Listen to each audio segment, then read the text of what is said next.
شايفين الحلاوة اللي قدامكم ده؟ ايس كريم مش هتتخيلوا معمول من ايه وازاي، والطعم هيصدمكم بجد. ندمت كتير ان ما عملتوش من زمان بالطريقة دي. خطير دي كلمة قليل، بجد حلو جدا جدا ويستاهل كمان التجربة. رائع وممتاز ومن غير نقطة لبن، الناس اللي مش بتحب اللبن. وكمان الحلو ان ده ايس كريم صيامي، يطري بقى على قلبنا في الصيام وينزل شوية الزيت اللي بيبقوا خلاص بقى واقفين على القلب.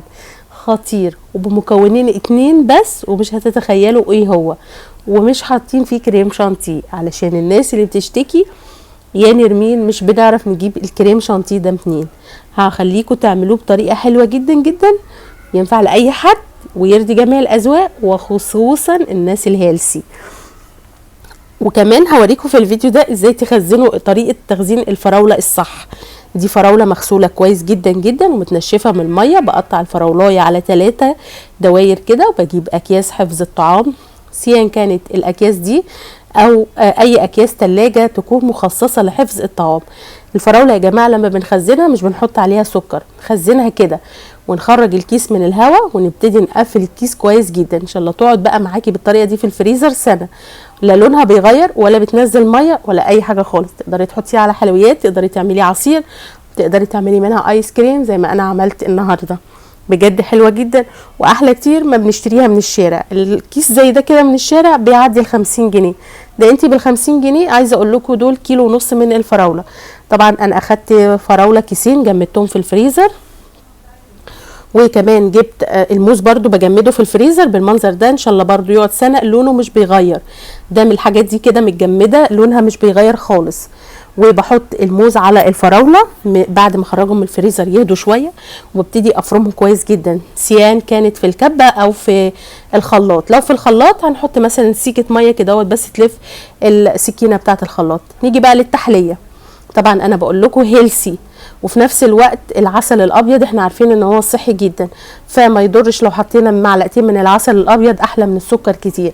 حتى لو انت مش عامله دايت تقدري تحطي عسل ابيض علشان ولادك يدخل في الاكل كده، يبقى حاجه مغذيه ليهم.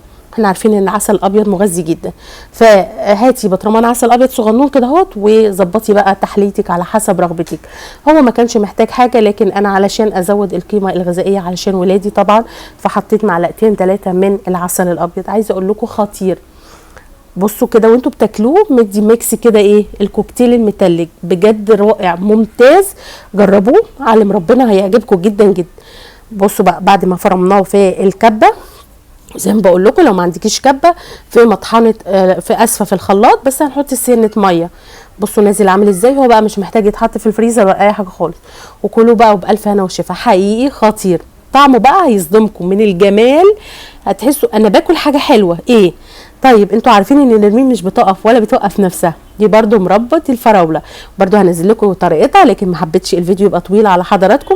هجيب كده معلقتين مربى وابتدي احطهم في الايس كريم وطعمه خطير خطير خطير، دي كلمه قليله. بصوا بقى وكلوا بقى وادعوا لي. هستناكم تجربوا الايس كريم الفراوله وقولوا لي رايكم فيه ايه، بس هيعجبكم. الطعم صدمه بجد، جميل بجد خطير. لا حلو حلو حلو بجد. جربوه واستنوا باقي وصفات الايس كريم الصيامي الاقتصاديه الصحيه. وداعا بقى اللي هنتخن والكلام ده كله، لا تقدري تاكلي كل حاجه في بيتك بمنتهى النظافه وبمنتهى السهوله وكمان توفير. واشوفكم في اكله جديده على خير من بيت اكلات نرمين، وباي باي يا اصحابي الحلوين.